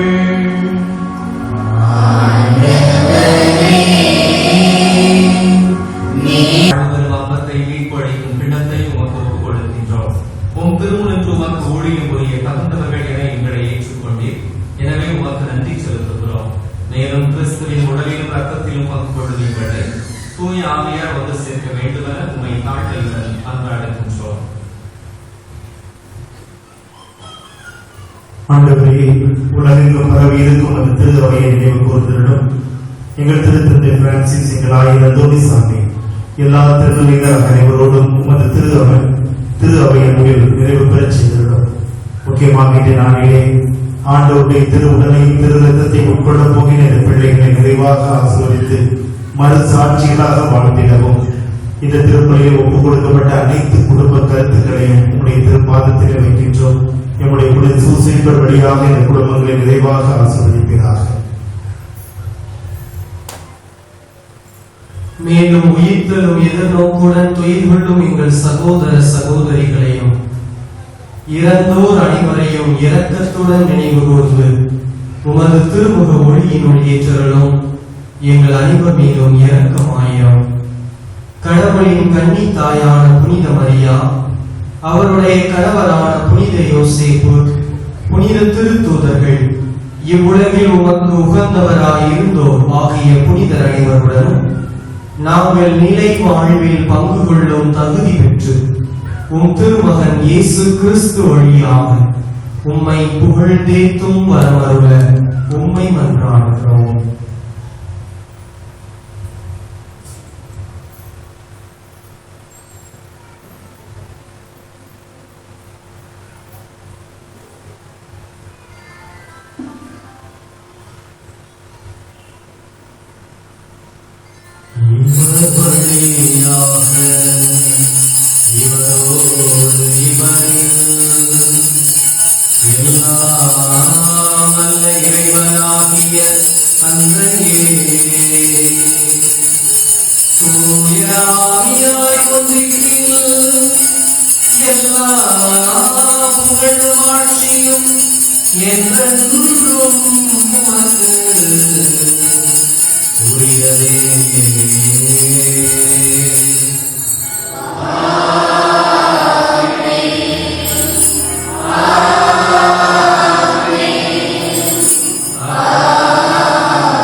மீட்பரின் கட்டளையால் கற்பிக்கப்பட்டு இறை படிப்பினையால் பயிற்சி பெற்ற நாம் துணிந்து பாடுவோம்.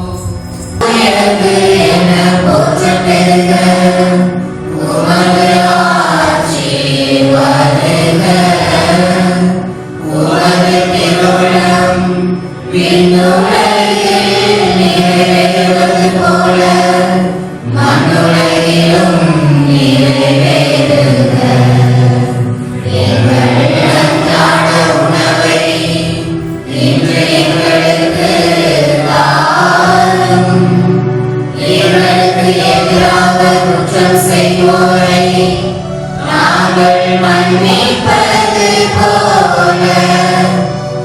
எங்கள் குற்றங்களை மன்னியும், எங்களை சோதனைக்கு உட்படுத்தாதேயும், தீமையிலிருந்து எங்களை விடுவித்தருளும். ஆண்டவரே, தீமை அனைத்திலிருந்தும் எங்களை விடுவித்து எங்கள் வாழ்நாளில் அமைதி கனிவுடன் அருள உம்மை மன்றாடுகின்றோம். உமது இரக்கத்தின் உதவியா நாங்கள் பாவத்தில் இருந்து எப்போதும் விடுதலை பெற்று யாதொரு கலக்கமுடின்றி நலமாயிருப்போமாக. நாங்கள் எதிர்நோக்கி இருக்கும் பேரின்பத்துக்காகவும் மீட்பராகிய இயேசு கிறிஸ்துவின் வருகைக்காகவும் காத்திருக்கின்றோம். ஆட்சியும் வல்லமையும் மாட்சியும் என்றென்றும் உமதே. ஆண்டவரே இயேசு கிறிஸ்துவே, அமைதியை உங்களுக்கு விட்டுச் செல்கிறேன், என் அமைதியை உங்களுக்கு அளிக்கிறேன் என்று உடைய திருத்தூதர்களுக்கு மொழிந்தீரே. எங்கள் குற்றங்கள் பாவங்கள் பலவீனங்களை பாராமல் உமது திரு அவை நம்பிக்கையை கண்ணோக்கி உமது திருவுளத்திற்கு ஏற்ப அதற்கு அமைதியும் ஒற்றுமை படைத்தருள்வீராக. என்றென்று வாழ்நாட்சி செய்கின்றவர் நீரே. ஆண்டவருடைய அமைதி உங்களோடு என்றும் இருப்பதாக.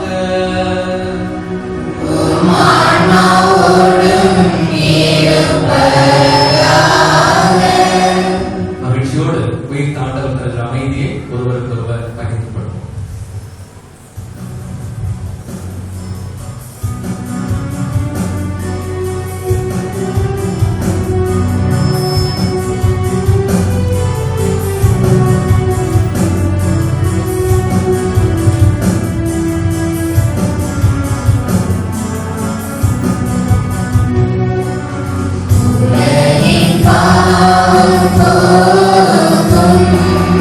இறைவனின் செம்மறியே, எங்கள் மேல் இரக்கம் வையும். உலகின் பாவம் போக்கும் இறைவனின் செம்மறியே, எங்கள் மேல் இரக்கம் வையும். உலகின் பாவம் போக்கும் இறைவனின் செம்மறியே, எங்களுக்கு அமைதி அருளும்.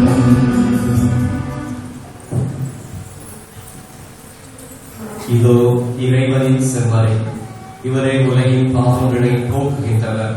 இந்த செம்மறியின் திருவிருந்திற்கு அழைக்கப் பெற்றிருக்கிற நாம் அனைவருமே பேறு பெற்றோர்.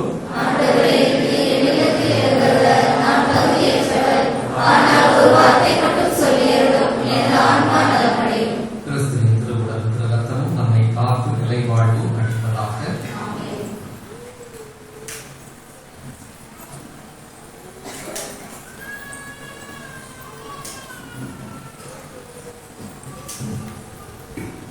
இயேசுவில் பிரியமான சகோதர சகோதரிகளே, இப்பொழுது முதலாக ஆண்டவருடைய திருவுடலையும் திருரத்தத்தையும் பெற்றுக்கொள்ளக்கூடியவர்கள் இப்பொழுது திருவிருந்திலே பங்கு கொள்கிறார்கள். அதனைத் தொடர்ந்து அவருடைய ஞான பெற்றோர்கள் மற்றும் பெற்றோர்கள் கலந்து கொள்கிறார்கள். இந்த திருவிருந்திலே கத்தோலிக்க கிறிஸ்தவர்கள், அதுவும் தகுந்த நிலையிலே நல்ல தயாரிப்போடு இருக்கிறவர்கள் மட்டும் இந்த திருவிருந்திலே பங்கு கொள்ளுமாறு உங்களை அன்போடு கேட்டுக்கொள்கிறேன். மற்ற சகோதர சகோதரிகள் தாங்கள் இருக்கும் இடத்திலே அமைதியாக இருந்து ஜெபிக்குமாறு கேட்டுக்கொள்கிறேன்.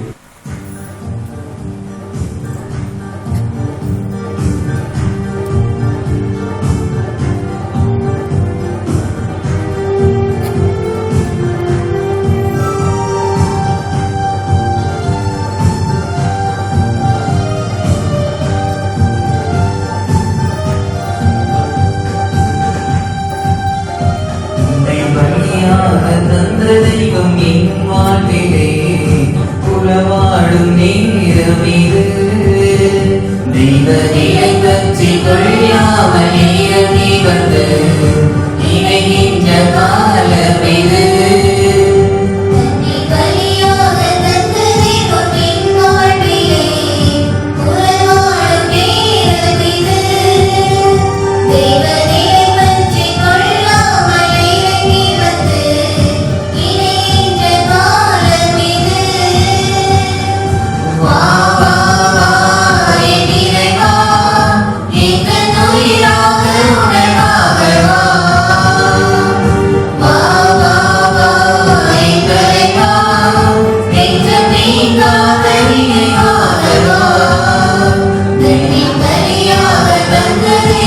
என் வாழ்விலே உறவாடும் நேரம் இது.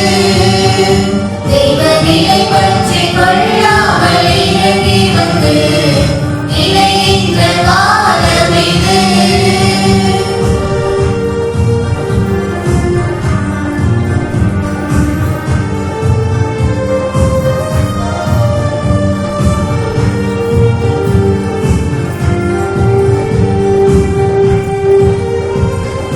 கரை தேடும் தலமாக நானும் இங்கே அலையாக நிலையாக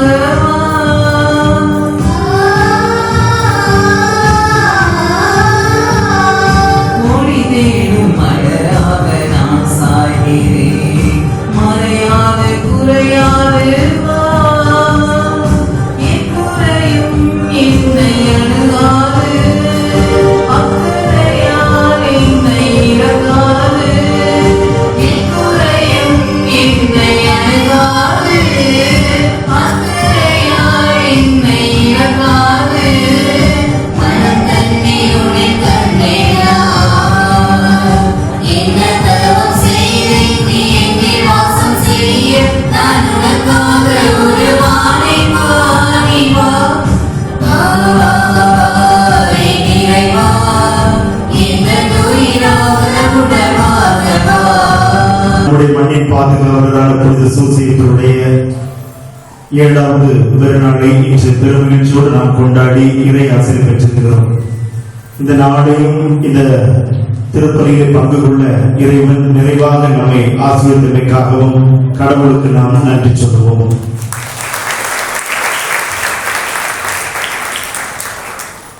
அன்புக்குரியவர்களே, இன்றைய நாளிலே நம்முடைய அழைப்பை ஏற்று அழகாக இந்த திருப்பலியை நிறைவேற்றிருப்பவர்கள், நல்லது மறைவுரை கொடுத்து நம்முடைய ஆன்மீக பாதையை செம்மைப்படுத்தியிருப்பவர்கள், நம்முடைய அருட்பணி ஜெயபாலன், மேல இலந்தை கூட பங்கு தந்தை, நம்மளுடைய தந்தை பாசமிகு தந்தை அவர்கள் நல்ல பாடக்கூடியவர், இசை அமைப்பாளர், பாட்டு வரிகளை எழுதக்கூடிய பாடல் எழுதக்கூடியவர், நிறைய பாடல்களை இயற்றிருக்கிறார்கள். இன்று இந்த திருப்பலியிலே நமக்காக நல்ல ஒரு பாடல் பாடி இந்த திருப்பலி நிறைவேற்றி பக்தியோடு நம் அனைவரையும் ஒருங்கிணைந்து ஜெபிக்க அவர்கள் தூண்டி எழுப்பியிருக்கிறார்கள். மற்றும் இன்றைய மறையுறை வழியாக நல்லதொரு அழகான ஆழமான சிந்தனைகளை கொடுத்து நம்மை தியானிக்கவும் அழைப்பு கொடுத்திருக்கிறார்கள். இந்த நாளிலே மிக அழகாக முதலிலே சொன்னார்கள், நற்கருணை பெற்றுக் கொள்வதால் என்ன நடக்கிறது என்று நினைக்கும் பொழுது கடவுளுக்கும் நமக்கும் இடையே ஒரு இணைப்பு, ஒரு பிணைப்பு ஏற்படுகிறது என்று சொன்னார்கள். அதன் பிறகு 4 வகைகளிலே நாம் இறைவனோடு இணைந்து செயல்படுகிறோம். ஒருவர் 4 நிலைகளிலே இறைவனோடு இணைக்கப்படுகிறார் என்று சொன்னார்கள். 4 நிலைகள் என்னென்ன? முதல்ல சொல்லுங்க. 1, நீங்க சத்தமா சொல்லிடணும், சொல்லலைன்னா எனக்கு அவமானமாயிடும். சொல்லுங்க பார்ப்போம். 4 முதல் நிலை சொல்லுங்க பார்ப்போம். திருமுழுக்கு மூலமாக. 2வது நம்பிக்கை, வெரி குட். 3வது நற்கருணை வழியாக ஆண்டவருடைய திருவுடலையும் திருரத்தத்தையும் பெற்றுக் கொள்வதால். 4வது அன்பு. சரி, இப்போ அழகாக நற்கருணையை பெற்றுக்கொண்ட இயேசுவை ஏற்றுக்கொண்டவர்கள், நம்பிக்கையை ஏற்றுக்கொண்டவர்கள், அவர்கள் கனி கொடுக்க இருக்கிறார். புனித சூசையப்பரை போன்று நாமும் கனி கொடுக்க வேண்டும். அவர் கனி கொடுத்திருக்கிறார், பலன்களை அள்ளி கொடுக்கக்கூடிய ஒரு தந்தையாக இருக்கிறார். ஆனால் இந்த கனி கொடுக்கக்கூடியவர், அந்த நிலையில் இருக்கக்கூடியவர்கள் துன்பங்களையும் துயரங்களையும் அவர்கள் தாங்கிக் கொள்ளவும் வேண்டும் என்று புனித சூசையப்பர் நம்முடைய பாதுகாவலர். அவரும் பல சோதனைகளை, துன்பங்களை தாங்கிக் கொண்டு எதிர்வினையோடு நேர்மறையாக அந்த துன்பங்களிலே வாழ்ந்துதான் அவர் கனிகளை கொடுத்தார். அப்போ புனித சூசையப்பர் என்னென்ன துன்பங்களை அவர் சந்தித்தார்? முதலிலே நாட்டாம முதல்ல என்னது, மரியா கருவுற்றிருக்கிற அந்த செய்தி கேட்ட உடனே அது ஒரு மிகப்பெரிய திருமணம் ஆவதற்கு முன்னதாகவே மாதாவுக்கு கல்யாணம், இந்த கருவுற்றிருக்கிறாள் என்று சொன்ன உடனே ஒரு வரி. 2வது துன்பம் ஓகே 2. 3வது ஓகே 3. இது முடிந்த பிறகு அருட்தந்தை சொன்னார்கள், இவ்வளவு துன்பங்கள் துயரங்கள் இருந்த பொழுதும் அவர் மூச்சு நிலையிலே தன்னை கடவுளோடு இணைத்துக் கொண்டு பலன் கொடுத்தார், கனி கொடுத்தார். எந்த நிலையில? மூச்சு நிலையில எப்படி இருந்தாரு? பொறுமையாக அமைதியாக இருந்தார். ஒன்று. இரண்டாவது என்னது? புரியல. அங்கே சொல்லுங்க. கடவுளுடைய குரலுக்கு செவி கொடுத்தார். மூன்றாவது துணிச்சலோடு அவருடைய பணியை தொடர்ந்து செய்தார். Very good. நல்ல மறைகளை நன்றாக கவனித்திருக்கிறீர்கள். உண்மையிலே உங்களை நான் பாராட்ட வேண்டும். இத்தகைய சிந்தனைகளோடு நம்முடைய வாழ்க்கை பயணத்தை தொடர்வோம். நாமும் பல துன்பங்கள் துயரங்களோடு தான் வாழ்ந்து கொண்டிருக்கிறோம். கனி கொடுக்கக்கூடிய கடவுளோடு இணைந்திருந்து கனிகளை கொடுப்போம். ஆகவே அன்பிற்குரியவர்களே, இந்த நாளை மிகவும் ஆசீர்வதிக்கப்பட்ட நாளாக நல்லதொரு திருப்பலி நிறைவேற்றி இறையாசிரியர் பெற்று தந்திருப்பவர்கள் நம்முடைய அருட்பணி ஜெயபாலன் அடிகளார் அவர்களுக்கு பலத்த கரவோசை எழுப்பி நாம் நன்றி செலுத்துவோம்.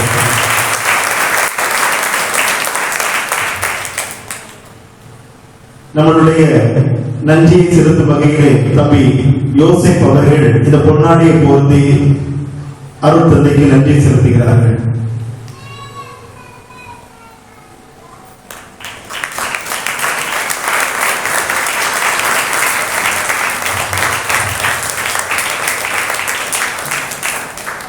அடுத்தபடியாக இன்று நம்மோடு இணைந்து காலை திருப்பலியும் மிக அழகாக நம்முடைய அருட்தந்தை பிரான்சிஸ் பிரசாத் அவர் அடிகளார் நல்ல ஒரு அழகான திருப்பலி நிறைவேற்றி இறையாசிரியர் பெற்று தந்தார்கள். நம்முடைய அழைப்பை ஏற்று தயவு செய்து இன்னைக்கு எங்க ஊருக்கு வர்றீங்க, அதனால மாலை நடக்கக்கூடிய அந்த 7வது நாள் நவநாள் திருப்பலியில் நீங்கள் கலந்து கொண்டு எங்களுடைய மக்களுக்காக எங்களுடைய பிள்ளைகளுக்காக ஜெபிக்க வேண்டும் என்று கேட்டதன்படி நம்முடைய அருட்தந்தை இன்று இந்த திருப்பலியில் நம்மோடு இணைந்து நமக்காக ஜெபித்திருக்கிறார்கள். நம்முடைய பாசமிகு அருட்தந்தை பிரான்சிஸ் பிரசாத் அவர்களின் பங்கு இறை சமூகம் சார்பாக நாம் பாராட்டுவோம், வாழ்த்துவோம். வாழ்த்து வகையிலே சகோதரி செல்வப்பிரியா அவர்கள் பொன்னாடை போற்றி அருட்தந்தையை வாழ்த்துகிறார்கள்.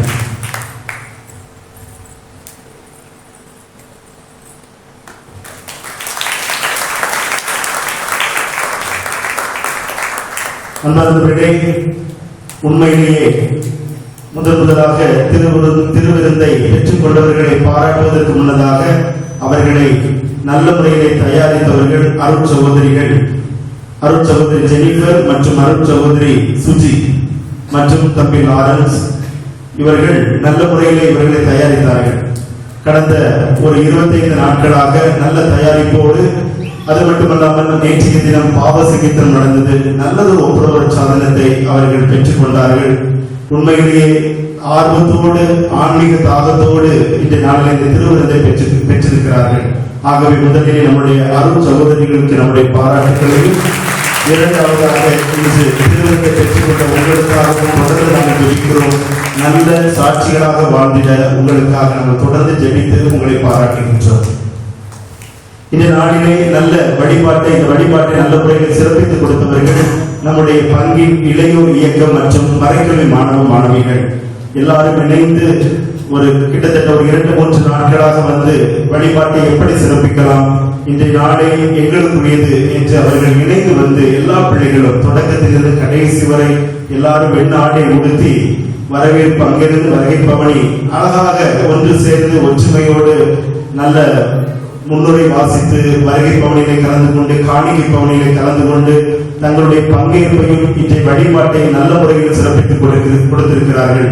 ஆகவே இளையோர் இயக்கத்திற்கும் மற்றும் நம்முடைய மறைக்கல்வி மாணவ மாணவிகளுக்கும் நெஞ்சார என்னுடைய பாராட்டுகளையும் சிறப்புகளையும் குறித்தாக்கிக் கொள்கின்றேன். இறையேசுவில் பிரியமானவர்களே, நாளைய தினம் நம்மளுடைய 8ஆம் நாள் பெருவிழாவை கொண்டாடி மேல இருக்கின்றோம். நாளை மாலை சரியாக 6 மணிக்கு ஜெபமாலை, 6:30 மணிக்கு நவநாள்.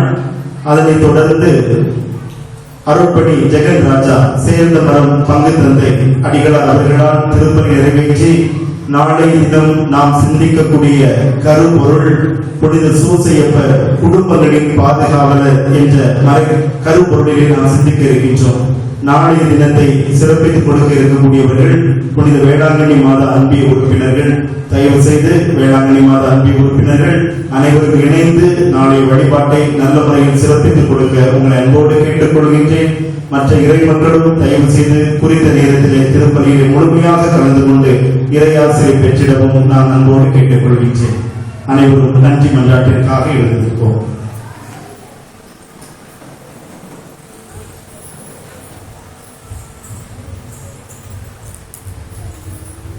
மன்றாடுவோமாக.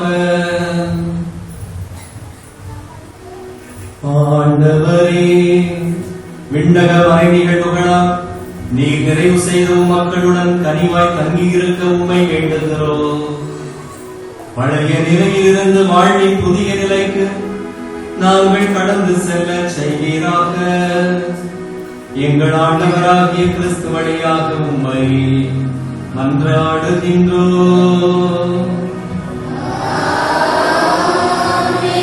ஆண்டவர் உங்களோடு இருப்பாராக.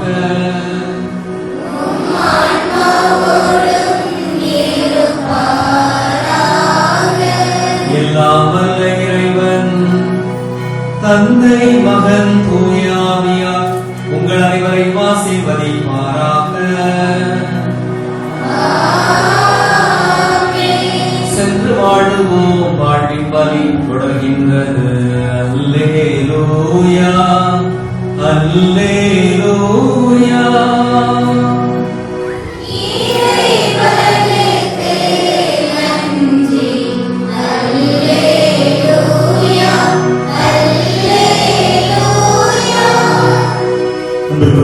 இன்று நம்மோடு இருக்கக்கூடிய அருட்சகோதரி மரியா, அருட்தந்தை பிரசாத் அவருடைய அத்தை பல வழிகளிலே நமக்கு உற்சாகத்தையும் பங்கின் வளர்ச்சிக்கும் எனக்கும் ஒரு அக்காவாக இருந்து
நம்முடைய பிள்ளைகள் நடனமாடி நம்மை உற்சாகப்படுத்தியிருக்கிறார்கள். நம்மளுடைய மணி பாதை நம்ம பாடி ஆகவே இன்னும் ஒரு முறை நான் நம்முடைய பிள்ளைகளை நன்றி சொல்கிறேன்.